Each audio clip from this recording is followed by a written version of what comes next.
예, 하나님 말씀은 잠언 1장 7절, 8절, 9절에 있는 말씀입니다.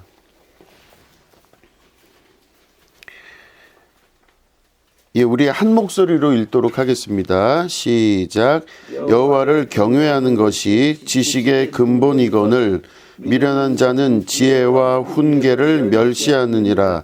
내 아들아, 내 아비의 훈계를 들으며 내 어미의 법을 떠나지 말라.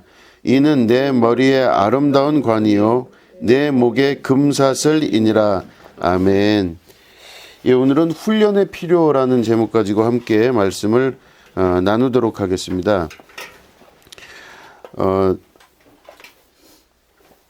사람이 자기가 똑똑하다고 생각을 하는 경우가 많이 있습니다.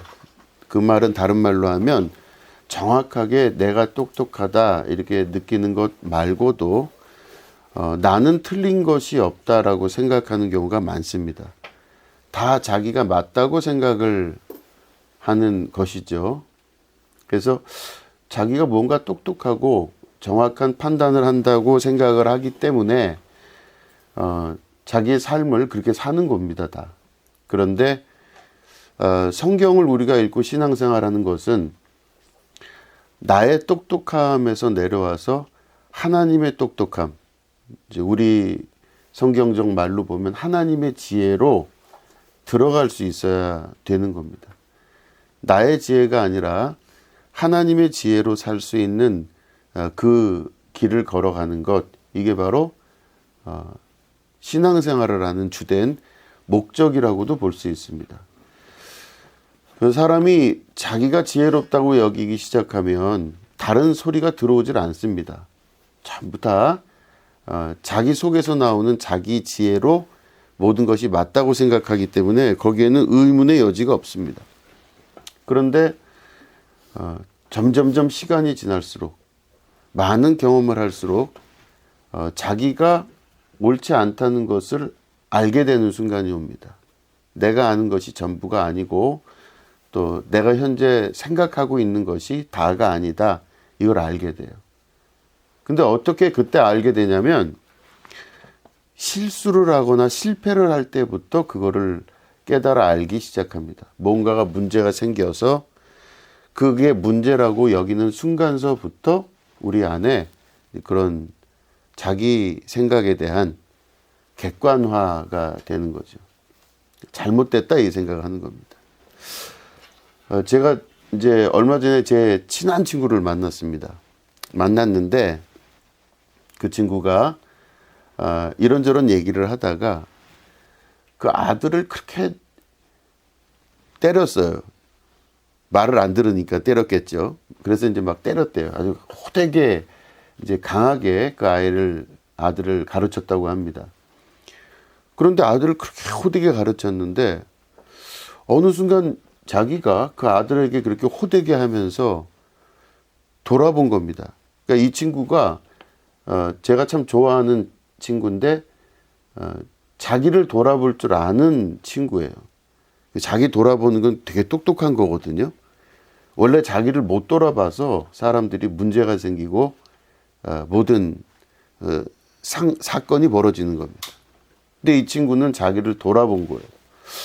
왜 이렇게 내가 아들을 때릴까? 봤더니 자기가 자라났던 그 과정에서 보면 자기가 자라났던 그 시간에 바로 엄마가 그렇게 강하게 이 친구를 그 어릴 때 막 채찍질을 했다는 겁니다. 그래서 엄마가 이렇게 명확한 선을 긋고 그거에 넘어가면 안 되고 넘어오면 안 되고 뭐 이런 걸 가르쳤대요. 그러니까 자기도 역시 그 아들을 가르칠 때 그렇게 해야 되겠다라는 생각을 한 거예요. 자연스럽게. 그런데 그게 꼭 옳으냐 그르냐 이렇게 따지고 봤을 때는 자기가 지금 경험적으로 볼 때 꼭 옳은 건 아니더라. 다른 말로 하면 자기가 지금까지 생각했던 방식이 꼭 맞는다고 생각했는데 그건 어머니로부터 받았으니까. 근데 자기가 자기 아이를 키우면서 객관적으로 돌아봤을 때 그건 옳지 않구나라는 것을 이제 깨달아 알게 되었다. 뭐 이런 얘기를 했습니다. 제가 그 얘기를 이렇게 들으면서 우리들도 살면서 다 나는 자연스럽게 그런 행동을 하고 그런 말을 하고 주변 사람들에게도 그렇게 영향을 미치는데 나는 내가 옳다고 생각하니까 그렇게 행동을 하는 거거든요. 내가 맞지 않는 얘기를 할 리가 없어요. 그런데 그런 일을 겪고 나서 보니 자기가 옳지 않다는 것을 나이가 들어서 알게 된 거예요. 그러니까 어려서부터 그런 교육을 받고 그렇게 살다가 나이가 50이 넘어서 50대 중반이 넘어가면서 자기가 누군가 그리고 자기 생각이 무엇인가를 깨달아 알기 시작한 겁니다. 이게 자기 객관화가 가능해진 거죠. 그래서 행동을 바꿨대요. 교육 방침도 바꾸고 마음도 바꾼 거죠. 그러니까 굉장히 어려운 이제 자기에서 탈피하는 경험을 하게 된 겁니다. 그렇게 되면서 아들과의 관계도 좋아지고 여러 가지 문제가 해결이 된 것을 이제 저에게 이야기를 했어요. 그래서 그런 경우가 있구나라는 생각을 했습니다. 근데 그 얘기를 듣고 저도 역시 저를 돌아보게 됐어요. 우리들은 다 자기가 옳은 줄로 생각하지만 실제로는 그렇지 않은 것을 발견하는 것이 지혜입니다. 그러니까 내가 옳은 것이라 생각했지만 이게 하나님의 지혜로, 하나님의 옳음과 하나님의 지혜로 들어갈 수 있으셔야 돼요. 우린 다 각자 옳은 대로 살죠. 각자 자기 소견에 옳은 대로 살지만 하나님께서 옳으시다 하는 그 기준으로 돌아갈 줄 아는 그 결단 그리고 노력, 이게 굉장히 중요하다는 것이죠. 근데 현대사회가 되면서 많은 사람들은 다 자기가 옳은 줄로 알고 살고 있습니다. 자기는 틀린 적이 없거든요. 그런데 그렇게 될수록 점점점 신앙생활하고는 멀어지는 삶이 되기 시작합니다. 하나님 말씀 듣기 싫어해요. 그래서 그 마음에 하나님 두기를 싫어하며 이렇게 기록되어 있습니다. 그 하나님 말씀 듣기 싫어하고 자기 안에서 이야기하는 자기 말을 듣고 싶어 하는 것, 이게 현대사회의 전형적인 특징 중에 하나라고 볼 수가 있는 것입니다. 우리가 내가 옳다고 생각하고 살아왔던 삶에서 하나님께로 돌아가는데 그러면 하나님께로 왜 돌아가는가 생각을 해보면 제가 이제 뭐 몇 군데서 이야기를 했지만 생각을 해보면 나는 나 스스로 존재하고 스스로 생각하고 스스로 잘하고 있다 생각하지만 하나님의 섭리는 내 주변 환경에서 나도 모르는 사이에 나에게 영향을 미치고 나를 이끌어 가신다는 겁니다. 다시 말해 나는 내가 무슨 생각해서 이렇게 결정한다고 생각하지만 이 복잡계 속에 복잡계라는 그 세계 안에서 보면 나라는 사람이 하는 어떤 결정, 이 모든 것도 실제는 내가 하는 게 아니라 내 안에 역사하시는 하나님께서 인도하시는 경우도 많다라는 거죠. 이거를 인정할 수 있어야 됩니다. 제가 아까 말씀드린 대로 여러 군데서 말씀을 한 적이 있다 그랬는데 여러분 요즘 보면은 나무가 이렇게 가을에 나뭇잎이 막 떨어지잖아요. 그죠? 막 낙엽이 막 떨어지고 가을이 되고 이젠 겨울을 준비하는 그런 시기가 옵니다. 그런데 나뭇잎이 왜 떨어질까 생각해 보신 적 있으세요? 나뭇잎이 왜 떨어질까? 겨울을 준비하려고. 그렇죠. 근데 그럼 나무들이 겨울을 준비해야 되겠다, 이렇게 생각을 했을까요? 나무 입장이 아니어서 모르시겠죠. 나무들이 겨울을 준비하는 과정을 보면 저는 참 신기한 게 나무가 이렇게 있으면 원래는 그 밑에 뿌리에서 물을 이렇게 쭉 끌어당겨서 물을 먹고 살잖아요, 나무가. 그래서 샘이 가까운 곳에 있는 나무들은 잘 자라는 거예요. 물을 빨리 빨아들일 수 있기 때문에. 그런데 이 나무가 겨울이 되면요, 몸 안에 만약에 수분이 있으면 얼음이 이렇게 얼면은 팽창을 하잖아요. 그러면 물보다 얼음이 더 이렇게 부피가 커지니까 나무 안에, 자기 몸 안에 물기가 많으면요, 이게 팽창하면서 이게 쪼개져요, 나무가. 그러니까 나무가 쪼개지면은 자기가 자기 몸을 죽이는 거잖아요.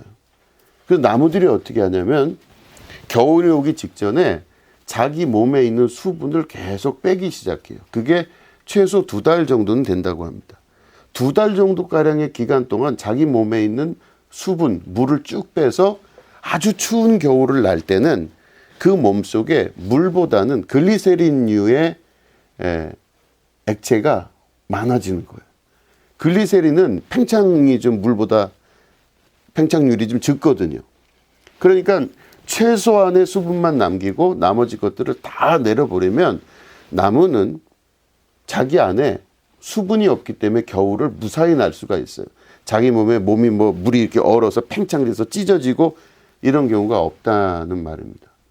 그래서 그 작업 중에 첫 번째 작업이 바로 자기 제일 끝에 있는 가지 끝에 붙어 있는 나뭇잎서부터 수분을 빼기 시작하는 거예요.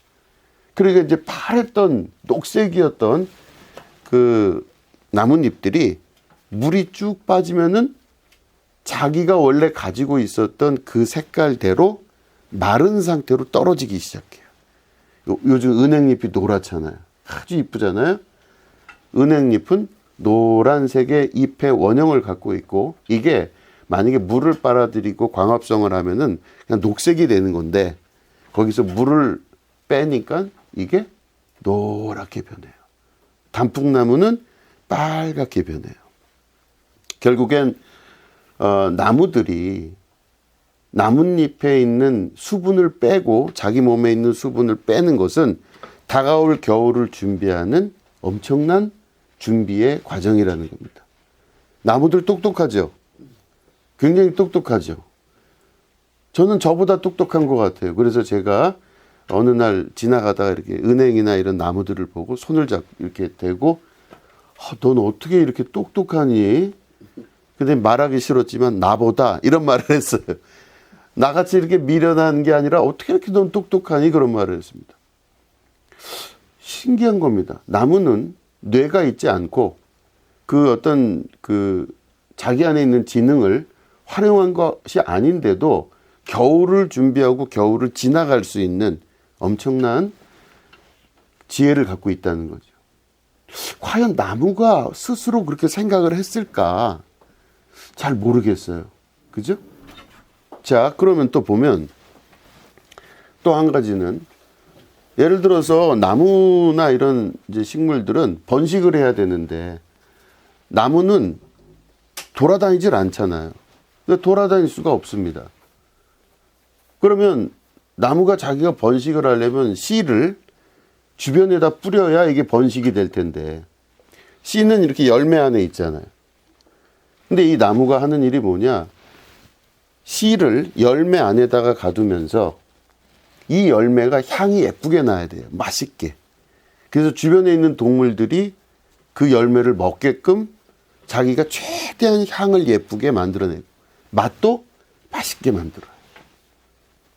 그래서 이거를 동물들이 먹으면 저쪽 멀리 가서 배설을 하겠죠. 소위 똥을 어떻게 하겠죠. 그러면 나무는 자기가 움직이지 않는데도 불구하고 아주 먼 곳에 자기 씨앗을 뿌릴 수가 있어요. 나무가 생각을 해서 그렇게 할까요? 아닌데 어떻게 그렇게 지혜롭게 이게 조화롭게 돌아가는지 신기하지 않습니까? 더 신기한 건 뭐냐면, 씨앗을 동물이 먹으면 원래는 이걸 아삭아삭 먹으면 속에 위액이 있는데 위액이 엄청 그 산도가 높아서 웬만한 건 다 없애버려요. 우리 인간도 뭔가를 먹으면 그 속에서 다 녹아 없어지거든요. 위액이 강하기 때문에.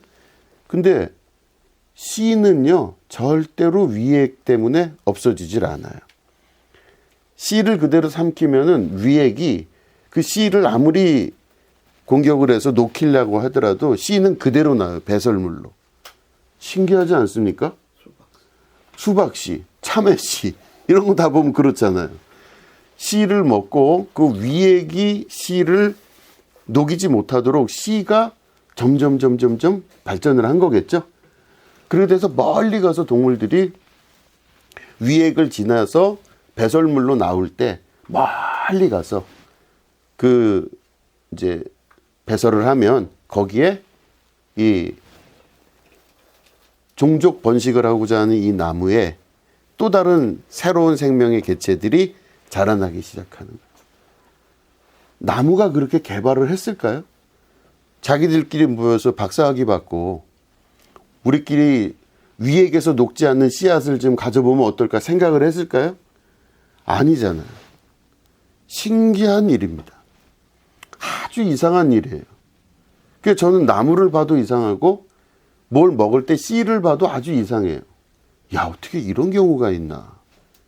근데 이게 바로 자연 안에 내재하시는 하나님의 섭리라고밖에 볼 수가 없다라는 겁니다. 그래서 많은 식물학자들 또 많은 동물학자들이 실제는 과학자들이기 때문에 종교에서 좀 떠나 있는 사람들이 많아요. 과학적 사고방식을 가지기 때문에.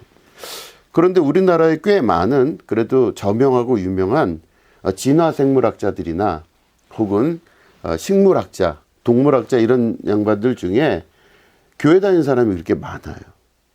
자기들이 보면 볼수록 이 개체들이 살아나가는 그 과정들이 너무 신비하고 신기롭습니다. 그들은 생각하지 않았을지라도, 나무들은 자기들 스스로 생각하지 않았을지라도 하나님께서 그 모든 것들을 생육하고 번성하고 땅에 충만하라 하시는 그 말씀을 이루기 위해서 그 많은 식물들을 자기 자리에 갖다 놓고 그렇게 지금 말씀드린 대로 겨울을 나게 하시고 또 씨앗을 뿌리게 하시고 이런 프로그램들을 그 속에 집어넣으신 거예요. 이게 하나님께서 하시는 일이라는 겁니다. 그렇다면 하물며 나무일진데 사람은 어떨까? 우리에게는 하나님께서 정해놓은 틀을 우리에게 말씀하시면서 이렇게 살아라 하시는 것이 분명히 있습니다. 그래서 우리는 하나님의 뜻, 하나님의 계획, 하나님의 방식대로 살아갈 수 있는 사람이 되어야 신앙생활을 잘한다 볼 수 있는 겁니다. 그런데 인간이 가지고 있는 아주 중요한 모순이 있는데 바로 다른 피조세계에서의 다른 존재들하고는 다르게 자유의지라는 게 좀 있습니다. 그러니까 내 생각과 내 마음을 쫓아가는 것이 우리에게 아주 강하게 역사하는 힘이에요. 그러니까 우리 인간의 욕심과 그 생각, 자기 마음을 쫓아가려고 하는 게 되게 강한데 우리가 마음을 잡지 못하고 생각을 정리하지 못하면 하나님의 뜻을 쫓아가는 자가 아니라 자기 생각, 자기 뜻을 쫓아가는 사람으로 살게 된다는 뜻입니다. 하나님은 너 겨울 준비해라. 네 몸에 있는 수분을 다 빼야 된다. 이렇게 말씀하시는데 욕심이 있으면요. 자기 몸에 있는 수분을 못 빼잖아요. 난 물을 갖고 있어야 될 텐데. 아니 그래도 물로 살아가는 게 난데 어떻게 하나님은 내 몸에서 물을 빼라 하십니까? 이렇게 하나님 앞에 질문할 수 있어요. 그러면 하나님은 아니다. 네 생각대로 네가 물을 갖고 있는 게 너한테 도움이 안 될 수 있어. 너 죽을 수도 있어. 이렇게 말씀하시는데 그 물을 내가 그럼 빼야 되는데 나무는 순종하는데 인간은 순종을 안 하는 겁니다. 인간은 잘 말을 안 들어요. 다 자기 뜻대로 자기 생각, 자기 방식대로 결정해서 사는 일을 택한다는 겁니다. 그렇게 되면 어떻게 되냐? 최후에는 멸망이 온다는 거예요. 성경에서 말씀하시는 끊임없는 과정 중에 하나가 그겁니다. 여러 번 말씀을 드린 적이 있지만 태국 같은 나라에서는 야자나무 같은 거에서 야자 열매를 따기 위해서 원숭이들을 잡아서 야생에서 걔네들을 훈련시켜갖고 평생 죽을 때까지 나무 올라갔다 내려갔다 야자 열매를 따게끔 한다고 합니다. 그럴 때 야생의 원숭이 잡는 게 기가 막히잖아요. 이렇게 구멍이 파져 있는, 손 하나 딱 들어갈 정도의 구멍이 파져 있는 나무에 바나나를 갖다 놓으면 원숭이들이 딱 가서 바나나를 집는데요. 야생 원숭이가. 그럼 사람들이 막 잡으러 와요. 그럼 이거를 바나나를 놓고 도망가야 되는데 자기가 죽을 걸, 잡힐 걸 알면서도 바나나를 놓질 못한답니다. 그러니까 아마 원숭이도 자유의지가 강한 거예요. 그 작은 바나나에 대한 욕심 하나 때문에 자기 인생이 송두리째 팔려나가서 결국엔 죽을 때까지 목에다가 줄을 묶고 야자나무 위에 올라락 내리락 하면서 평생 죽을 때까지 야자만 따다가 죽게 되는 원숭이. 이게 바로 미련함의 대표적인 비유라고 할 수가 있는 것입니다. 사람은 그래서 자기가 속한 내 생각 안에서 벗어날 수 있어야 됩니다. 그래서 자기의 지혜에서 하나님의 지혜로 옮겨야 되고 자기의 세계에서 하나님의 세계로 내가 내 자신의 생각과 마음을 정리해서 버리고 하나님 뜻을 따를 때 하나님의 역사가 우리 가운데 나타나게 된다는 것입니다.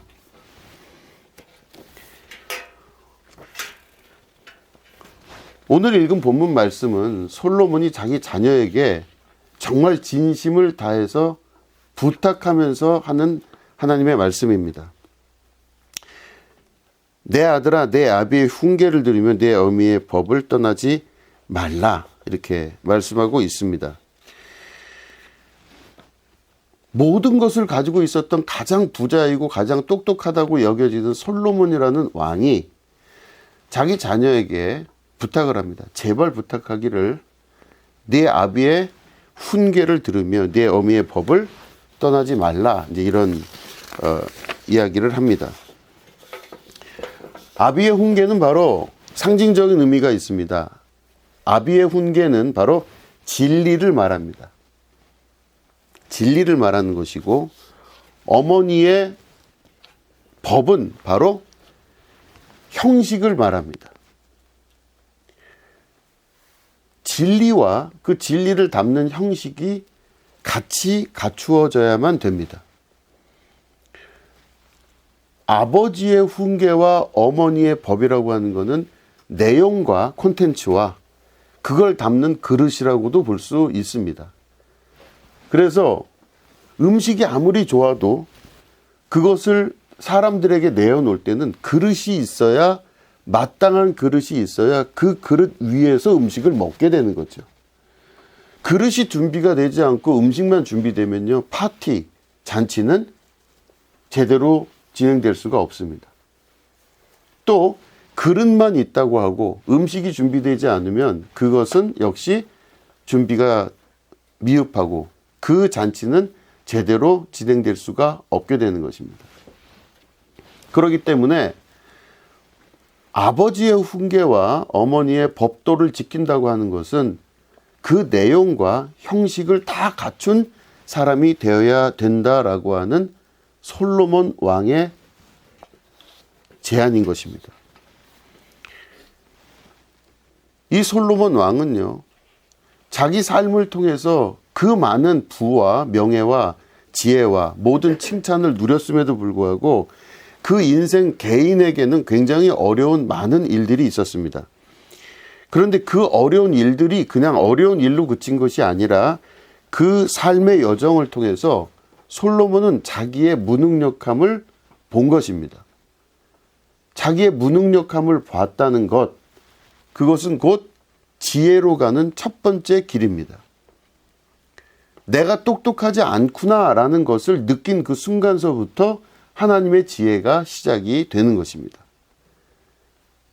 나의 무능함과 나의 무력함을 느끼지 못한 사람들은요, 자기 뜻대로 사는 것에 대해서 그 에너지가 펄펄 넘쳐납니다. 설교 서두에 말씀드린 대로 나는 틀려본 적이 없거든요. 나는 틀린 적이 없어요. 그러니까 누구 말 들을 입장이 아니에요, 내가. 그렇기 때문에 자기 지혜, 자기 지식, 자기 자신에 대한 능력에 자기 스스로가 출중하다는 그 생각에서 벗어나지 못하면, 다른 말로 하면 자기가 무능한 존재라는 것을 깨닫지 못하면 그때는 그 사람은 계속적으로 그 일 안에서 실패에 또 실패를 거듭하게 되는 것입니다. 하나님을 만난다는 것은 곧 자기의 무능함을 알았을 때부터 가능한 겁니다. 자기가 무지하고 무능하다는 걸 깨달은 순간 손에 있는 바나나를 놓게 되고 몸 안에 있는 수분을 빼게 되는 것입니다. 그럴 때 바로 겨울을 날 수 있고 새로운 세계를 맞이할 수 있는 지혜의 사람이 된다는 것이죠. 솔로몬은 우리가 볼 때는 굉장히 지혜로운 사람이라고 정평이 나 있지만 그 인생 전체로 봤을 때 참 어렵고 힘든 일들, 다른 말로 하면 실패의 수많은 일들을 경험하면서 이 솔로몬이 자기 안에 경험을 가지게 됩니다. 그럼 이 경험은 누구의 경험이냐면 솔로몬 안에 있는 하나님의 경험, 이게 곧 하나님의 경륜이라고도 볼 수 있습니다. 그러면 자기 능력으로 사는 게 아니라 실패를 통한 인간의 마지막을 보고 하나님의 시작을 알게 되는 솔로몬의 지혜가 나타나기 시작한다는 것이죠. 그럴 때 그 아비의 훈계는 자녀의 실패를 자녀의 실패로 보는 것이 아니라 여기서 계속 대를 물려가면서, 다시 말해 아버지도 실패하고 자녀도 실패하고 그 자녀가 낳은 손주들도 실패하고 그 손주가 낳은 또다시 자손이 또 실패하고, 이렇게 되면 반복적으로 실패의 역사를 반복하는 인생의 무지함에서 벗어나기 위해서 솔로몬은 자기 자녀에게 자기의 실패를 이야기하면서 이게 곧 훈계라고 말씀하고 있는 것입니다. 이 훈계, 곧 하나님의 지혜가 훈계로서 작용하는 것, 이게 콘텐츠, 내용 혹은 음식물이라고 볼 수가 있습니다. 두 번째는 바로 어머니의 법을 떠나지 말라 그랬죠. 어머니의 법은 그것을 받을 수 있는 그릇입니다. 내용과 그 아버지의 그 실패의 내용, 그리고 그 훈계와 경험의 내용을 담을 수 있는 그 컨텐츠, 이 그릇이 있어야 되는 겁니다. 이 그릇이 있게 될 때 이게 곧 법으로서 작용합니다. 그렇기 때문에 자기를 쳐서 복종시켜서 규칙적으로 자기를 만들어갈 줄 아는 사람이 되는 게 바로 어머니의 법을 떠나지 아니하는 자입니다. 이 두 가지가 병행이 될 때 그때 그 안에 바로 하나님께서 주시는 지혜의 곳으로 들어갈 수가 있게 된다는 것입니다. 이스라엘 사람들은요, 뭐 요즘 현대에서는 이스라엘 사람들, 유대인들에 대해서 뭐 현대뿐만 아니라 그 옛날서부터 계속 이스라엘 사람들은 욕을 많이 먹죠. 뭐 전 세계 문제도 많이 일으키고 뭐 그런 거 많이 있습니다. 그런데 그럼에도 불구하고 그 사람들 안에 있는 그 교육 철학만큼은 좀 배울 필요가 있습니다.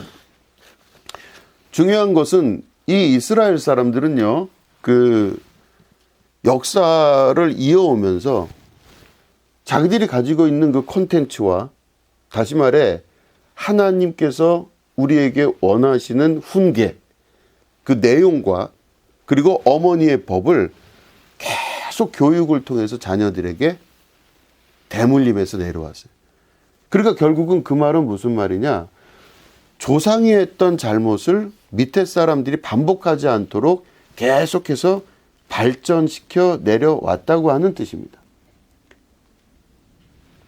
아까 말씀드린 대로 계속 대대를 내려오면서 가지고 있는 실수와 실패를 반복하는 그런 가정과 삶이 아니라, 그런 민족이 아니라, 이들은 되도록이면은 자기들이 기준을 가지고 그 기준을 통해서 이들이 계속해서 발전시켜 나아오는 역사를 가지게 됐는데, 그 중요한 이유가 뭐냐? 바로 교육입니다. 교육. 그 사람들은, 그래서 이스라엘 사람들은 1948년 5월 14일 날 그들이 나라 없이 살아온 그 연수가 대략 한 2000년 가까이 됩니다. 그러니까 1900년 정도 되는데, 2000년 동안 자기 나라가 없어요. 다시 말해 국가라는 게 이렇게 영토가 있어야 되는데 자기 영토가 없어요. 그러니까 매일 뿔뿔이 흩어져 가지고 다른 나라에 이렇게 이민자로서 사는 겁니다.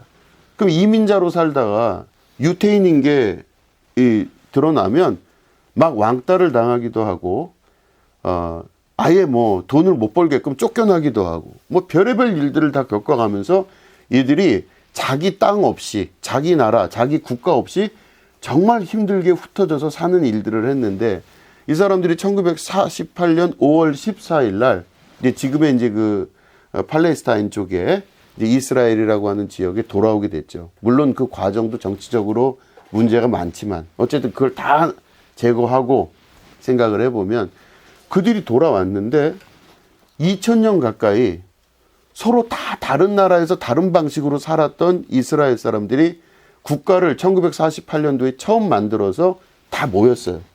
근데 희한한 게 뭔지 아십니까? 그들이 사용하는 언어, 다른 나라에서 다 왔는데 그들이 사용하는 언어, 그들이 자녀 교육과 학교 교육에 사용했던 교재, 그리고 그들이 부르는 찬송, 그리고 그들이 머릿속에서 외우고 있는 성경 구절들이 다 똑같은 거예요. 각각 다른 곳에서 와서 2000년 동안 흩어져 있던 사람들이 모였는데 원래는 다 달라야 되잖아요. 문화도 다르고 전통도 다르기 때문에 다 다른 사람이 그 자리에 모였는데 미국에서 이민했던 사람이나 영국에서 있던 사람이나 독일, 프랑스, 네덜란드 다 서로 다른 곳에서 유대인들이 살았는데 한 곳에 모여놓고 보니 자기들이 같은 노래를 부르고 같은 이야기를 하는 것을 자기들이 보고 서로 눈물을 그렇게 흘렸다고 합니다. 우리가 한 민족이구나. 이 엄청난 사건의 가장 중요한 핵심이 뭐냐? 그들의 교육이었습니다. 그들의 교육은 부모로부터 자식을 통해서 내려오고 또 자식의 또 자식들이 내려오면서 절대 잊지 않고 우리가 이것만큼은 기억하자라고 하는 부모의 실수가 자식에게 넘어가지 않도록 또 그 자녀의 실수가 그 밑에 또 손주에게 넘어가지 않도록 철저하게 교육하는 그 교육의 역사가 이스라엘을 하나로 만들어줬는데 그게 곧 하나님의 말씀입니다. 뭐 구체적으로는 모세 오경을 중심으로 한 성경이라고 볼 수 있겠죠. 그래서 이 사람들이 어떻게 교육을 했나 봤더니 전 세계에 흩어져서 있는 많은 사람들이 유대인들이 있는데 나라는 다른데 자기들끼리 그 시나고구 회당을 만들어서 그 회당 학교에서 아이들을 가르쳤는데 3살 때부터 아이들을 가르쳤다고 합니다. 3살 때부터 학교를 가르치는데 애들을 업고 가요. 엄마들이. 그게 이름이 뭐냐? 아시바 학교라고 하는 학교를 갑니다. 그래서 아이를 안고 등교를 해요. 그러면 5살 정도가 되면요. 알파벳 공부가 끝납니다. 여기서 말하는 거는 히브리어 알파벳을 말해요. 알렘, 베트, 김벨, 달렛이라고 시작하는 히브리어 알파벳이 5세 됐을 때 애들이 다 안 돼요. 그럴 때 그러면 알파벳이 끝나고 나서는 바로 5살 때부터 모세 오경을 읽기 시작합니다. 토라를 읽기 시작해요. 그리고 10살이 되면요. 미슈나라고 하는 이제 소위 모세 오경을 현대에 맞게끔 번역한 그런 미슈나를 또 10살 때 되면 이제 공부하기 시작합니다. 그러니까 미슈나라고 하는 책은 다른 말로 하면 인간답게 살 수 있는 게 무엇인가에 대한 질문을 성경에서 찾는 거예요. 내가 지금 현재 있는 이 상황에서 가장 인간답게 사는 것은 무엇인가? 이 질문에 대한 대답을 10살 때부터 공부하는 거예요. 미슈나로. 그리고 돼서 13세가 되면은 이 성경 교육이 완성이 됩니다. 뭐 우리 잘 알고 있는 탈무드도 다 그 사이에 공부하는 책들이에요. 그리고 이때 13세가 됐을 때 성경시험에 모든 유대인들은 합격을 해야만 됩니다. 그래서 성경시험을 봐서 합격이 되면 이 아이가 그 다음에 바로 이제 바르미츠바, 남자는 바르미츠바라고 하는 것이고 여자는 바르미트바라고 하는 이제 시험 합격 및 동시에 성인이 되는 예식을 거행합니다. 그래서 율법의 아들, 율법의 딸이 됐다라고 하는 증서를 받아요. 그쯤 되면. 3살부터 시작했죠, 지금. 그리고 15살부터 그 전에 잠깐 초록으로 봤던 그 탈무드를 15살 때부터 본격적으로 공부를 시작합니다. 그래서 7년 주기로 이들이 공부를 하는데 63권의 탈무드를 모두 공부해야 됩니다. 이게 바로 유대인들이 가지고 있는 조기 교육의 스케줄이에요. 지금도 전 세계 어디 있든 유대인들은 동일한 방식으로 지금도 그 교육을 하고 있다라고 합니다. 그럴 때 이 유대인들을 연구를 많이 하잖아요. 그럴 때 존 듀이라고 하는 교육학자가 그런 말을 합니다. 유대인들을 보고 이 교육 철학의 가장 중요한 핵심이 뭔가라고 할 때 존 듀이는 유대인들의 교육 방식의 핵심을 보고 뭐라고 결론을 맺냐면 이 교육 방식은 모든 보편적 교육 방식에서 제일 중요한 교육이다. 그러면서 뭐라고 그러냐면 아이들은 자기를 낳아준 사람을 닮진 않는데요. 아이들은 가르친 사람을 닮게 되어 있다. 이렇게 이야기해요. 아이들은 자기를 낳아준 사람을 닮지 않고 자기를 가르쳐준 사람을 닮는다. 이게 존 듀이, 교육 철학자인 존 듀이가 결론으로 맺은 이야기입니다. 그러니까 다시 말해 유대인들 교육 안에서는 계속해서 그 하나님의 말씀 모세오경을 가지고 대를 물려가면서 이렇게 가르치죠. 가르치는데 그 가르친 사람을 담게 되어 있대요. 그러면 가르친 사람의 형식을 담는 것이 아니라 무엇을 그가 가르쳤냐를 배우는 거겠죠. 그러니까 다시 말해 콘텐츠와 그걸 가르치는 수업의 방식, 이 두 개를 다 배우게 되는 것입니다. 그래서 선생을 누구를 만나느냐가 굉장히 중요해요. 그런데 유대인들은 이 선생님들의 평균치가 존재하는 겁니다. 왜냐? 그들은 아이들을 가르칠 때 같은 형식과 같은 내용을 역사적으로 계속 반복해서 가르치기 때문에 어떤 선생이 뛰어나고 어떤 선생이 안 뛰어나다는 개념이 없습니다. 모두 다 같은 교육을 받고 같은 형식으로 받았기 때문에 그들은 계속 같은 방식의 역사를, 교육의 역사를 이루어왔기 때문에 그들이 가지고 있는 그 컨텐츠는 굉장히 강력한 역사적 그리고 심리적, 종교적 컨텐츠를 가지고 있게 된다는 것이죠. 그들이 갖고 있는 그 조기 교육의 특징이 나중엔 어떻게 되냐면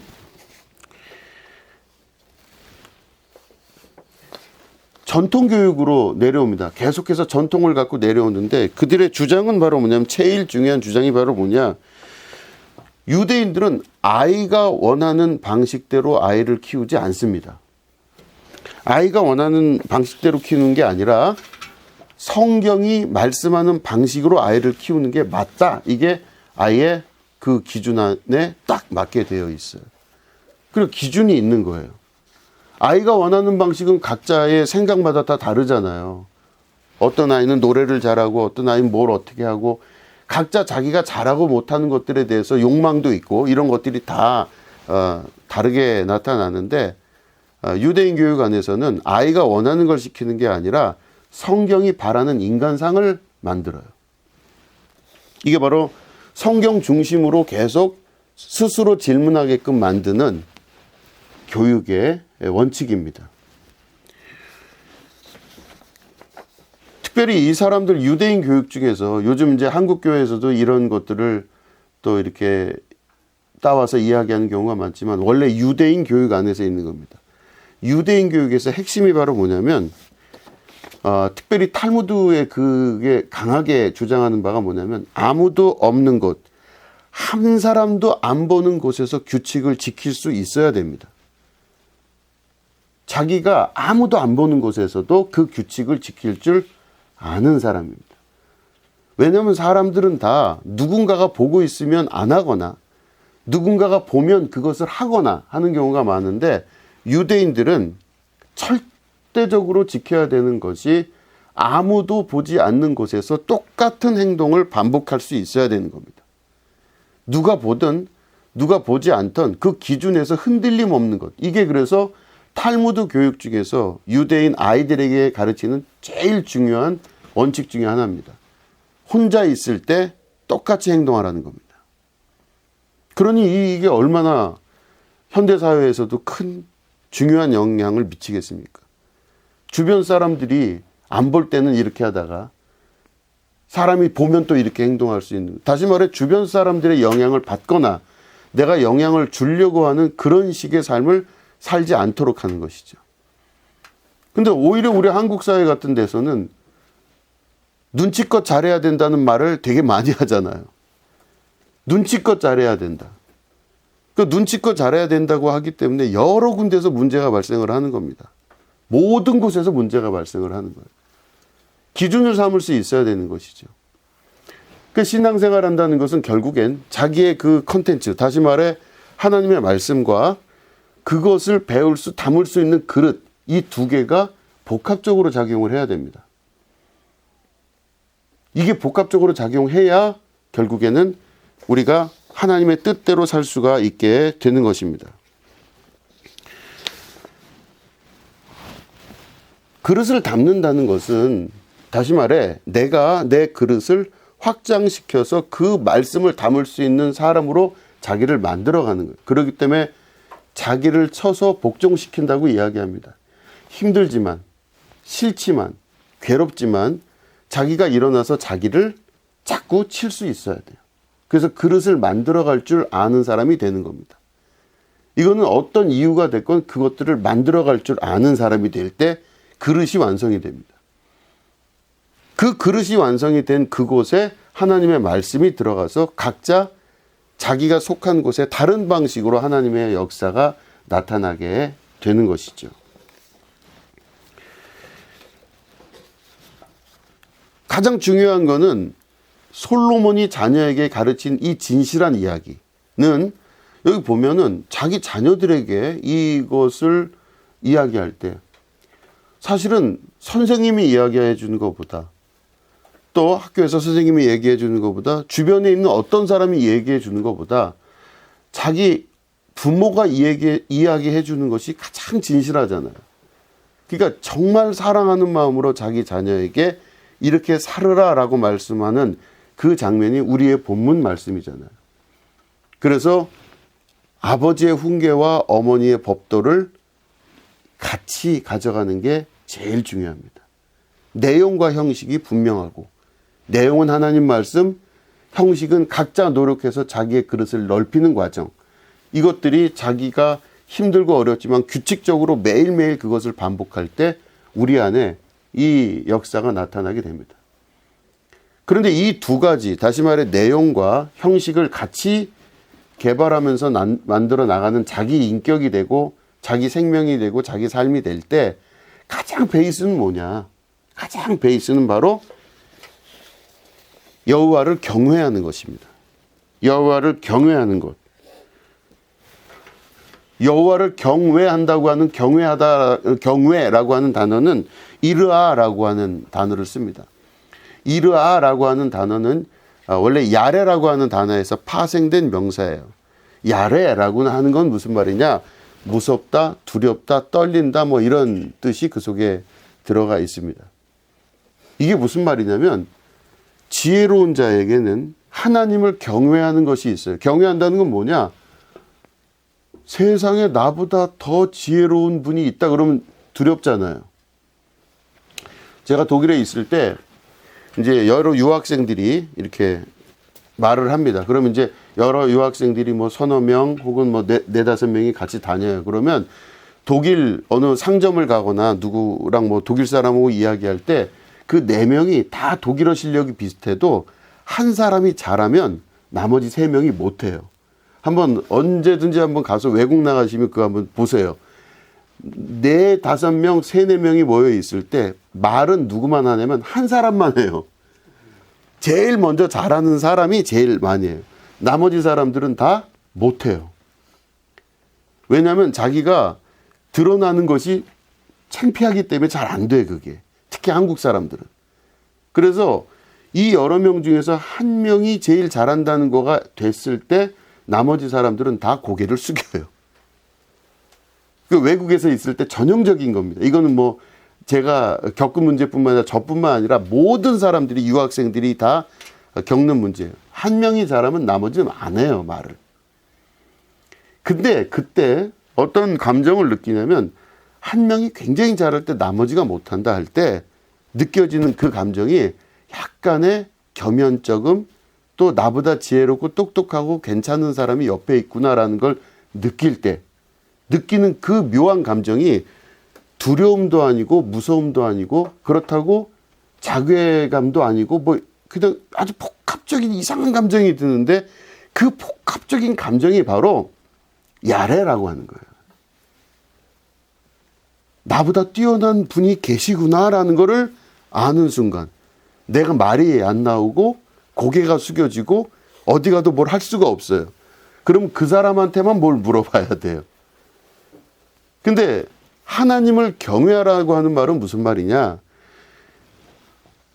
인간이 무지하면 자기가 제일 똑똑한 줄 알잖아요. 막 떠들어대고 자기가 제일 잘났고 제일 부족함이 없고 나는 뭐 위아래도 없고 아무런 저것도 없어요. 자기가 제일이거든요. 나는 틀린 적이 없다라고 하는 게 너무 강한 사람은요. 하나님을 경외할 수가 없어요. 하나님을 두려워하지도 않고 하나님을 무서워하지도 않고 경외하지도 않아요. 그런데 솔로몬이 자기 자녀들에게 아주 진실하게 부탁하기를 진리와 같은 이건 바로 야레, 두려워하라.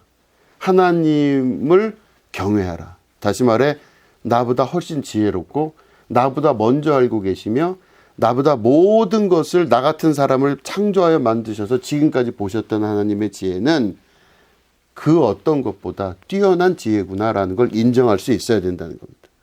그래서 제가 아까 장시간에 걸쳐서 나무 얘기를 했잖아요. 수분이 빠져야 되는 그 나무. 씨를 그렇게 번식시키기 위해서 했던 그 모든 과정들은 나무들이 한 게 아니라 하나님이 하셨다는 걸 인정하는 겁니다. 그럼 우리도 역시 그 하나님을 인정할 수 있으셔야 돼요. 하나님을 인정하는 건 어떻게 해야 되죠? 내 지혜를 믿지 않을 때, 내가 내 머리를 믿지 아니하고 내가 내 상태를 믿지 않을 때 하나님을 인정할 수 있게 돼요. 그럼 그때부터 어떤 사람이 되냐? 말을 들을 수 있는 사람이 돼요. 말을 들어요. 그 말을 들으면 그때부터 아버지의 훈계를 듣게 되는 것이고 어머니의 법을 받아들인다는 것은 들을 자세를 스스로가 만들어가는 거잖아요. 딱 다리 꼬고 그게 무슨 대단한 얘기라고 우리 엄마가 아는 게 뭐가 있다고 이렇게 하는 게 아니잖아요. 들을 때 그 형식도 중요하고 그 아버지의 훈계의 내용도 중요한 자기 지혜를 버리고 자기 똑똑하다는 생각을 버릴 때부터 나타날 수 있는 일이라고 하는 겁니다. 이게 바로 지혜로운 자의 놀라운 하나님 섬기는 과정이에요. 신앙생활은 우리가 그렇게 하는 겁니다. 여러분 오늘부터 우리가 우리의 생각을 내려놓을 수 있으셔야 됩니다. 나는 안 똑똑한 거예요. 따라해 보실까요? 나는 안 똑똑하다. 애매하죠? 안만 빠지면 똑똑한 건데 나는 안 똑똑한 거예요. 그리고 내가 옳다고 여기는 것들을 대부분 자기를 부인하고 예수님을 쫓아갈 수 있으셔야 돼요. 나는 옳은 적이 없어요. 내가 했던 모든 생각, 방법, 선택, 결정 대부분 옳은 적이 없어요. 그렇기 때문에 하나님 앞에 내가 기도하는 거죠. 하나님 도와주세요. 하나님 내가 이런 상태인데 하나님 도와주세요. 이 어려움을 겪고 다시는 이런 실수를 안 할 수 있도록 하나님 나를 도와주세요. 이렇게 할 수 있는 그런 자세가 될 때 신앙인의 기본적 자세가 만들어지게 되는 것입니다. 주님의 거룩한 임재가 여러분과 함께 하시기를 축원합니다. 네, 기도하겠습니다. 하나님 아버지, 지혜롭게 살고자 합니다. 그러나 오늘 말씀을 듣고 보니 내 안에 있는 지혜는 내 지혜가 아니라 하나님의 지혜를 따르는 것인 줄로 믿습니다. 하나님 말씀하여 주시고 그 말씀 듣게 하는 주님의 역사 이루게 하여 주시옵소서. 내가 하나님 말씀 듣는 자세가 되게 하시고 또한 그 말씀을 내 마음에 새기는 자가 되어서 하나님의 거룩한 뜻을 분별하여 알 줄 아는, 그리고 이 삶이 주님 안에서 승리하는 축복의 삶 속으로 들어가게 하여 주시옵소서. 감사드리며 예수님의 이름으로 기도드립니다. 아멘. 드려진 예물을 위해서 기도하겠습니다. 하나님 아버지 감사합니다. 예물 드린 손길들을 기억하시고 하나님께서 그 위에 안수하셔서 이들이 가는 곳곳마다 하나님의 뜻이 성취가 되며 그 마음속에 하나님의 나라를 이루는 축복이 있게 하여 주시옵소서. 감사드리며 예수님의 이름으로 기도드립니다.